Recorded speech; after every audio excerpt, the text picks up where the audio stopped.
মৰমৰ শিক্ষাৰ্থীসকল আমি ইতিমধ্যে সংহতিৰ পুনৰালোচনা কৰি আছো আজি আমি কৰো উপসংহতি উপসংহতিৰ প্ৰতিশব্দ হৈছে সাবসেট এতিয়া উপসংহতি কৰিবৰ কাৰণে আমি কি কৰিব লাগিব আমাক দুটা সংহতি লাগিব ধৰা a আৰু b দুটা সংহতি এতিয়া মই a b উপসংহতি বুলি কম যদি a থকা প্ৰতিটো মৌল b থাকে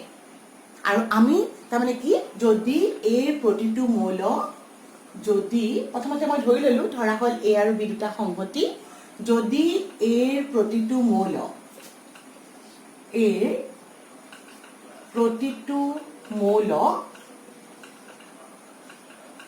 b থাকে তেন্তে एक बीर उपसंहति बोले बीर उपसंहति बोले এতিয়া তোমালোকে চোৱা এক কেতিয়া বীৰ উপসংহতি বোলে a আৰু b আমি দুটা সংহতি লৈছো হা তুমি যদি সংজ্ঞা লিখিব লগা হয় লিখি লবা এইটো লাইন ধৰা হল a আৰু b দুটা সংহতি যদি a প্ৰতিটো মৌল b থাকে তেন্তে এক বীৰ উপসংহতি বোলে আৰু ইয়াক কেনেকৈ লিখা হয় ইয়াক লিখা হয় এইটো সিম্বল a এইটো সিম্বল হল উপসংহতি a বীৰ উপসংহতি বা কেতিয়াবা আমি এইটো সিম্বলও ব্যৱহাৰ কৰো সমান চিন্তা নিদিয়াকৈ কেতিয়াবা লিখো আৰু পঢ়োতে a বীৰ উপসংহতি বা a বীৰ উপসংহতি মোষ্টলি আমি উপসংহতি বুজাবলৈ এইটো ব্যৱহাৰ কৰো আমি পিছত অকমান পিছত পাম এইটো প্ৰকৃত উপসংহতিৰ কাৰণে মেইনলি ব্যৱহাৰ কৰো a বীৰ উপসংহতি বুলি কোৱা হ'ব যদি a প্ৰতিটো মৌল b থাকে ইয়াক আমি মাইনিকেও পঢ়ো ইংৰাজীত পঢ়ো যদি a is a subset of b বা a বীৰ উপসংহতি এতিয়া চৰা তুমি এটা মৌল ললা যদি মই মৌল হিচাপে ম্যাথমেটিক্যালি বুজাও যদি x a এটা মৌল হয় যদি x belongs to a for all প্ৰত্যেকটা মৌলৰ কাৰণে যদি প্ৰত্যেকটা x belongs to a পৰা আমি পাই যাও x belongs to b x to b to থাকে তেনেহলে আমি কি ক'ব পাৰিম ইয়াৰ পৰা a bৰ উপসংহতি আমি যদি ইয়াক যদি ম্যাথমেটিক্যালি বুজালো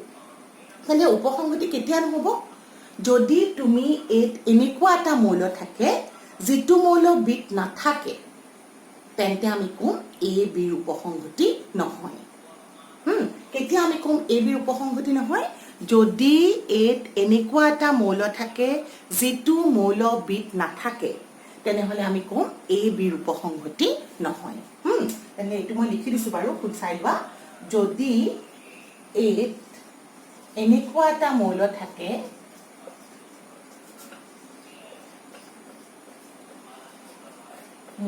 থাকে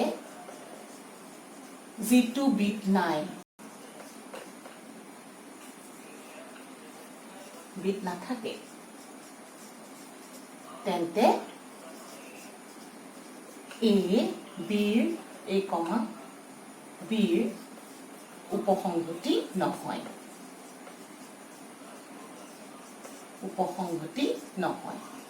তোমালোকৰ উদাহৰণ দিলে বেছি ক্লিয়াৰ হ'ব তোমালোকে তাৰমানে কেতিয়া দেখিলা যদি এনেকুৱা এটা মৌল থাকে যেটো বিত নাথাকে তেন্তে a bৰ উপসংহতি নহয় আৰু উপসংহতি নহয়টো বুজাবলৈ আমি কি সিম্বল ব্যৱহাৰ কৰো চোৱা হ'বলেতো আমি এইটো সিম্বল ব্যৱহাৰ কৰিছিলো তেনেহলে নহবৰ কাৰণে আমি কি কৰো এইটো লিখো উপসংহতিৰ আমি সিম্বলটো দিও এইটো হৈছে আমাৰ উপসংহতিৰ সিম্বল কাটি দিয়া গতিকে আমি কলো যে a bৰ উপসংহতি নহয় এতিয়া আমি এটা উদাহৰণলৈ চাওঁ হাসুন ধৰা তোমালোকে এটা সংহতি ললা এক থকা মৌলবোৰ ধৰা 1 2 1 2 3 4 আৰু বিট মৌলবোৰ আছে ধৰা তোমাৰ 1 2 up to 10 এতিয়া চোৱা এই প্ৰতিটো মৌল বিট আছে নে নাই 1 8 আছে b2 আছে 2 ইয়াৰখিনি চালেই হ'ল 2 8 আছে b2 আছে 3 আছে ইয়াতো আছে 4 ইয়াতো আছে কাৰণ ইয়াত একৰ পৰা 10 লৈকে আছে হয়নে তাৰমানে আমি ইয়াৰ পৰা কি গম পালো এই প্ৰতিটো মৌল বিট আছে তো আমি উত্তৰটো লিখিম যিহেতু এৰ প্ৰতিটো মৌল বিট আছে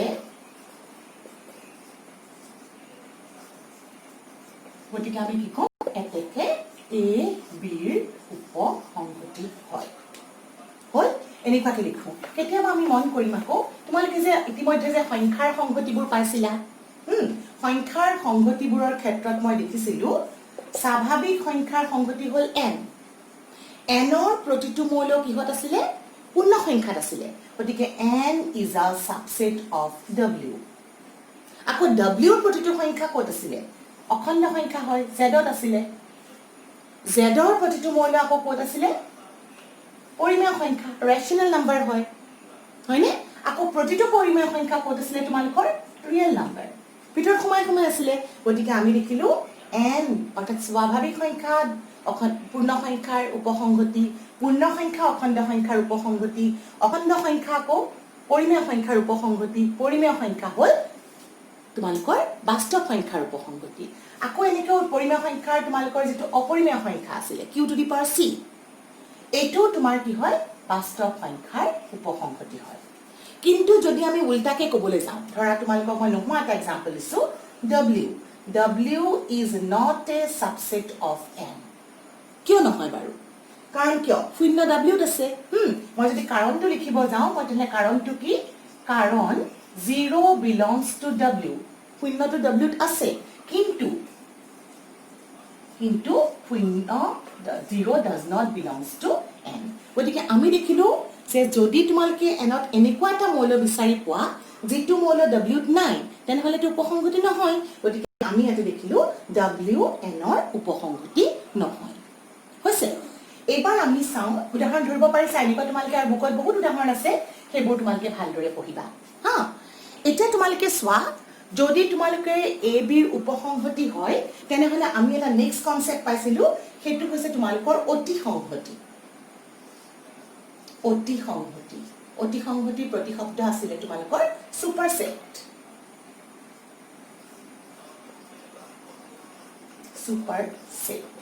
এটা কেতিয়া অতি সংহতি বুলি কও যদি তোমালোকে লিখা যদি a b ৰ উপসংগতি হয় তেন্তে তোমালোকে যে ডাঙৰটো যেটো আছিল অৰ্থাৎ b তেন্তে b এৰ অতি সংহতি বুলে তাৰমানে তোমালোকৰ এটো ভিতৰত সময় আছিল কিন্তু b টো তাৰ বাহিৰত আছিল গতিকে তোমালোকৰ b টো হৈছে অতি সংহতি আৰু ইয়াত যদি মই সিম্বলিক্যালি লিখিব লাগে আমি সিম্বলটো উল্টাই দিছো b is a superset of a তাৰমানে b টো হৈছে a ৰ অতি সংহতি এতিয়া মই এই উদাহৰণটো যদি অতি সংহতি টাৰ্মছত মই লিখিব যাওঁ তেন্তে মই কেনেকৈ লিখিম চোৱা যেনে মোৰ এটো হ'ল ধৰা তোমালোকৰ w কাৰ অতি সংহতি w হৈছে n ৰ অতি সংহতি কাৰণ n টো উপসংহতি আছিল গতিকে n টো যদি উপসংহতি হয় w টো a is a subset of b a b ৰ উপসংহতি তেনেহলে আমি কৈছিলো কাক অতি সংহতি কৈছিলো b ক আমি কম a ৰ অতি সংহতি তোমালোকে নিশ্চয় ধৰিব পাৰিছা এবাৰ আমি অতি সংহতি প্ৰতিশব্দ মনত ৰাখিবা হেতু হৈছে সুপাৰসেট ইয়াৰ পিছত আমি নেক্সট আহিম প্ৰকৃত উপসংহতি কনসেপ্টবোৰ একদম মনত পেলাই যাবা ধুনীয়াকৈ প্ৰকৃত উপসংহতি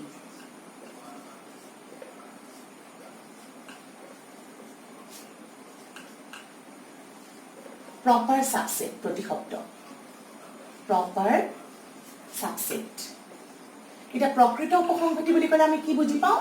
তোমালোকৰ যদি a b ৰ উপসংহতি হয় কিন্তু তাতে এটা কন্ডিশন থাকিব সেইটো হৈছে a b ৰ সমান নহয় আৰু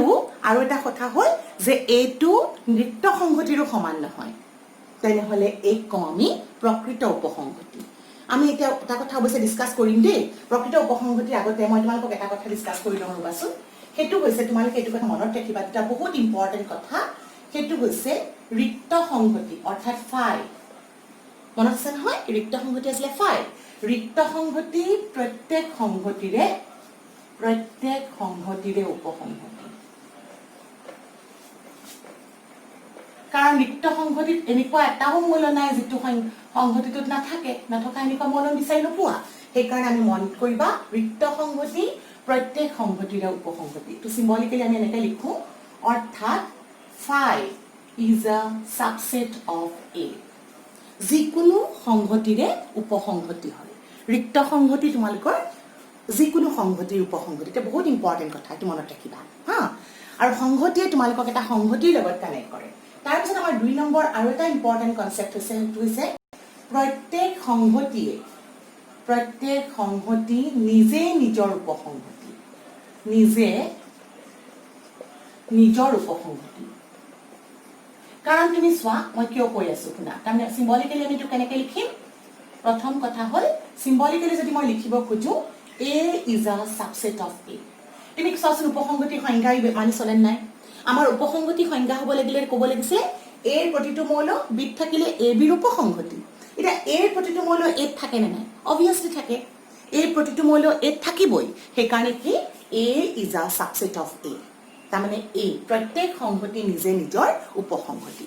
হা এটা বহুত ইম্পৰ্টেণ্ট কথা তোমালোকে মনত ৰাখিব যত্ন কৰিবা হ'ব এইবাৰ আমি আকৌ নেক্সট প্ৰকৃত উপসংহতি মই তোমালোকক এইখিনি কথা কৈ ললো কাৰণ প্ৰকৃত উপসংহতিত মোৰ এইখিনি লাগিব গতিকে আমি নেক্সট আহিছো তেনেহলে প্ৰকৃত উপসংহতি মই তোমালোকক অলৰেডি কৈলো এই প্ৰকৃত উপসংহতিৰ প্ৰতিশব্দ কি প্ৰপাৰ সাবসেট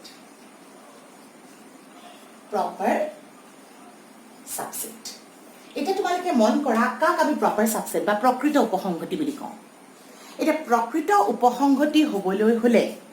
আমি প্ৰথম কথা হ'ল যদি A B ৰ উপসংহতি হয় ল্যাঙ্গুৱেজটো ক'ব পাৰো যদি A B ৰ উপসংহতি হয় কিন্তু এটা কন্ডিশন এটা থাকিব এই কিন্তুটো ইম্পৰ্টেন্ট কিন্তু কি A is not equal to B আৰু A is not equal to 5 তাৰমানে A ৰিক্ত সংহতিও নহয় আৰু কি A টো B ৰ সমান নহয় অৰ্থাৎ নিজে নিজৰ উপসংহতি নহয় সেইটো নোট নকৰিব তেনেহলে তোমালোকে বাকি যিবোৰ উপসংহতি পাবা সেইবোৰক আমি কওঁ প্ৰকৃত উপসংহতি আৰু প্ৰকৃত উপসংহতি সাধাৰণতে সিম্বলিক্যালি লিখা হয় A is a subset এটা সমান চিনটো এইটো হৈছে A B ৰ প্ৰকৃত উপসংহতি এই বুলি কওঁ তাৰমানে A is a proper subset of B A B ৰ প্ৰকৃত উপসংহতি মনত ৰবনে এতিয়া আমি নেক্সট আহো আমি কেনেকেনো এটা সংহতিৰ উপসংহতিবোৰ লিখিব পাৰো হা ধৰা তোমালোকক এটা সংহতি দিয়া আছে তোমাক কৈছে যে তাৰ আটাইবোৰ উপসংহতি লিখা তেতিয়া আমি কেনেকৈ লিখিব পাৰিম সেইটো কথা আমি এতিয়া ডিসকাস কৰো এতিয়া ধৰা মই উদাহৰণ স্বৰূপে লিখিছো ওকে আমি এটা ধৰা সেট লওঁ এটা সংহতি ললো কোৱেশ্চন বুলি ক'লো বাৰু A is equal to 1 2 3 এটা এটা সংহতি তোমালোকৰ প্ৰশ্নটো ধৰা হ'ল A ৰ আটাইবোৰ উপসংহতি লিখা মই গুটেইবোৰ নকৰো দে দুই এটা প্ৰশ্নহে কৰি গৈছো তোমালোকে কিতাপতটো আগতে কৰি চাই হেবোৰ চাবা আটাইবোৰ মনত পেলাবহে ধৰিছো ইয়াতে আমি উপসংহতি লিখা এতিয়া মই কি কৰিম প্ৰথম কথা হ'ল আমি তোমালোকক মনত পেলাই দিছো একদম সৰুৰ পৰা ষ্টাৰ্ট কৰিম আটাইতকৈ সৰু উপসংহতিটো হ'ল কিমান আমি উত্তৰটো বা সমাধানটো লিখিবলৈ যাওঁতে আমি প্ৰথমতে লিখিম A ৰ উপসংহতিবোৰ হ'ল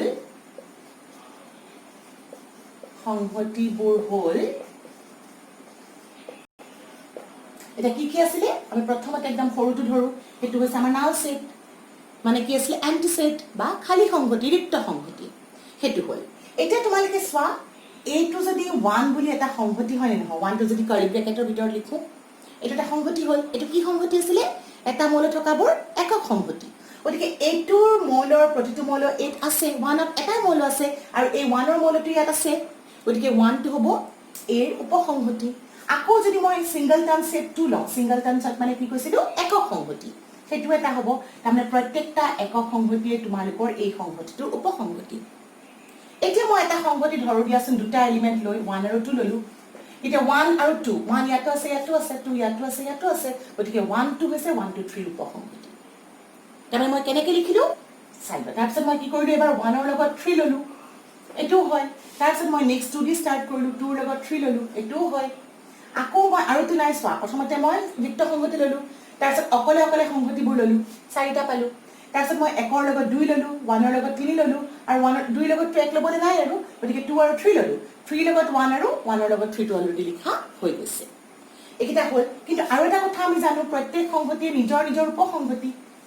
নিজে নিজৰ উপসংহতি সদায় হয় গতিকে এটো পালো এটা আমি কেইটা উপসংহতি পালো গন্তি কৰাছো এটা দুটা তিনিটা চাৰিটা পাঁচটা ছয়টা সাতটা আঠটা পালো আৰু এইটোৰ কাৰণে আমি এটা নিয়ম ডিছকাছ কৰিছিলোঁ উপসংগতিৰ সংখ্যাটো এনেকৈ লিখিছিলোঁ এন বাৰু লেংগুৱেজেৰে লিখো দিয়া এৰ উপসংগতিৰ সংখ্যা যদি লিখিব দিয়ে তোমালোকৰ এটা লিখা বুলি ক'লে এইখিনিতে শেষ হৈ গৈছে দেই এতিয়া মোক যদি সুধে এই উপসংগতিৰ সংখ্যাটো আমি গন্তি কৰি চাব পাৰোঁ উপসংগতিৰ সংখ্যা গন্তি কৰিবলৈ আমি কি কৰিব লাগিব 2 এটা লিখিব লাগে 2 টো লিখি মই কি কৰিব লাগিব ইয়াত to the power number of elements of A লিখিব লাগে n মানে number of elements of A এটা n ইয়াত a ৰ মৌলৰ সংখ্যা কেইটা তিনিটা 1 2 3 গতিকে ইয়াতে পাৱাৰ আহিব 2 two the power 3 2 two the power 3 মানে কি 2 into 2 into 2 অৰ্থাৎ তাৰ ভ্যালু হ'ল 8 গতিকে তোমালোকে দেখিলা যে আমি এই উপসংগতি সংখ্যা ইতিমধ্যে গন্তি কৰিছিলোই হেতু হৈছে তোমালোকৰ 8 গতিকে তোমালোকে কেনেকৈ উপসংগতি লিখিব লাগে মনত পৰিল নিশ্চয় তুমি সদায় মন কৰিবা প্ৰথমতে ৰিক্ত সংগতি লিখিবা তাৰপিছত একক সংগতিবোৰ লিখিবা তাৰপিছত প্ৰথমটো লবা তাৰ লগত দ্বিতীয়টো লবা ফাৰ্ষ্টৰ লগত সেকেন্ড ফাৰ্ষ্টৰ লগত থাৰ্ড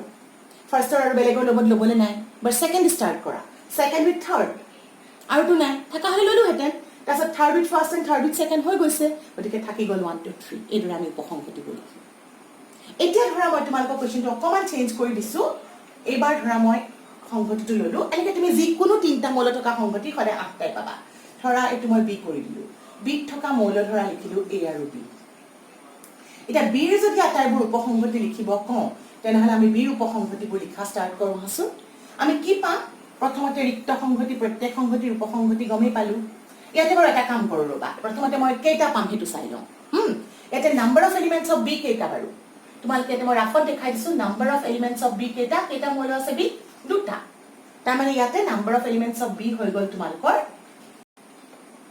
2 2 to the power 2 পালা আৰু 2 to the power 2 মানে কিমান 2 দুগুণ 4 গতিকে 4টা পাবা সেই 4টা আমি লিখো আহা প্ৰথমতে আহিল ৰিক্ত সংগতি তাৰ পিছত আহিব তোমালোকৰ একক সংগতি এটা এটা মৌল থকা এতে কি আছে a আছে আৰু দ্বিতীয়টো মৌল হ'ল b একক সংগতিবোৰ লিখিলো এইবাৰটো আৰু দুটাৰ বাহিৰে বেলেগ নাই লবলে a b গতিকে আমি পাই গলো যে b ৰ আটাইবোৰ উপসংগতি হ'ল কি phi a within curly bracket b within curly bracket ab তুমি আটাইবোৰ লিখিব লাগিব কিন্তু সাপোজ তোমালোকৰ কোৱেশ্চনটো যদি কোনে বি প্ৰকৃত উপসংগতি তেতিয়া কি হ'ব এটা কথা নাই বাৰু বিৰ প্ৰকৃত উপসংগতিবোৰ কি হ'ব বাৰু প্ৰকৃত উপসংগতি যদি লিখিব কয় প্ৰকৃত উপসংগতিবোৰ হ'ল কি পাবা তোমালোকে প্ৰকৃত উপসংগতি ক'বলৈ হলে কি আছিল তোমালোকৰ phi টো বাদ দিব লাগিব a is not equal to phi মানে ৰিক্ত সংগতি হ'ব নোৱাৰে phi টো বাদ গ'ল এইটো হ'ব a থাকি গ'ল আৰু কি হ'ব b কাৰণ নিজে নিজৰ উপসংগতি নহয় গতিকে আমি প্ৰকৃত উপসংগতিবোৰ পালো within curly bracket a আৰু within curly bracket b ধৰিব পাৰিছা নিশ্চয় প্ৰথমতে মই তিনটা শিকিলো এটা যিকোনো দুটা মৌল থকা সংগতিৰ যদি তুমি উপসংগতিবোৰ লিখিব লগা হয় এইটোই হ'ল তোমালোকৰ পদ্ধতি এটা যদি মোক কয় ধৰা এটা মৌল আছে সেই মৌলটো ধৰা তোমালোকক দিলে 0 যদি এইটো মই c বনাই দিলো বাৰু তেতিয়া মই উত্তৰ কি হ'ব c আটাইবোৰ উপসংগতি কি হ'ব বাৰু কেইটা থাকিব উপসংগতি সংখ্যাটো আগৰটো b কৰি লবলৈ থাকি গ'ল দেই c হলে আমি nc পাম what is nc number of element of c is 1 তাহলে 2 to the power 1 অৰ্থাৎ দুটা পাম গতিকে c আটাইবোৰ উপসংগতি কি হ'ল তেনেহলে c উপসংগতি কি পাবা প্ৰথমতে 5 হ'বই আৰু the set itself আৰু তাৰ বাহিৰে নাই এটা মৌল থকাটোৱে নিজে হয়নে আৰু এটা প্ৰকৃত উপসংগতি আছে নে নাই বাৰু 5 টো প্ৰকৃত নহয় বা শূন্যটো প্ৰকৃত নহয় গতিকে ইয়াতে আমি কি পালো c ৰ প্ৰকৃত উপসংগতি আমি ইয়াতে নাপালো নাই এটাও নাই কাৰণ নিজে সংগতিটো আৰু এটোটো নহয় গতিকে আমি প্ৰকৃত উপসংগতি নাপালো আৰু এটা তোমালোকক শিকাই লওঁ বাৰু মই সেইটো হৈছে তোমালোকক যদি কয় ৰিক্ত সংগতি ধৰা এইবাৰ তোমালোকক ধৰা সংগতিটো দিলে phi আটাইবোৰ উপসংগতি লিখা এটা phi আটাইবোৰ উপসংগতি কি হ'ব বাৰু উত্তৰটো অকল phi হ'ব কাৰণ number of element of phi কিমান 2 to the power 5 কোনো মৌল নাই 0 অৰ্থাৎ 1 গতিকে phi উপসংগতি কি phi উপসংগতি হ'ল তোমালোকৰ phi itself প্ৰকৃত উপসংগতি নাই phi প্ৰকৃত উপসংগতি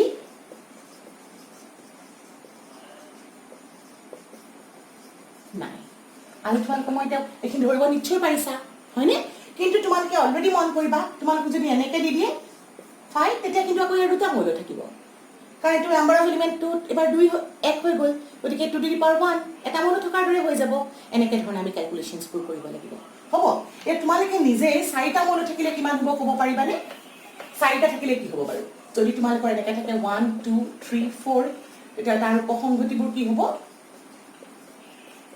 উপসংগতিবোৰ হ'ল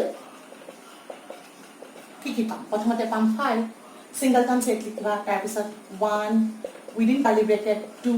within curly bracket 3 within curly bracket 4 কেটা পাবা বাৰু 2 to the power 4 পাবা 2 to the power 4 মানে 16 টা পাবা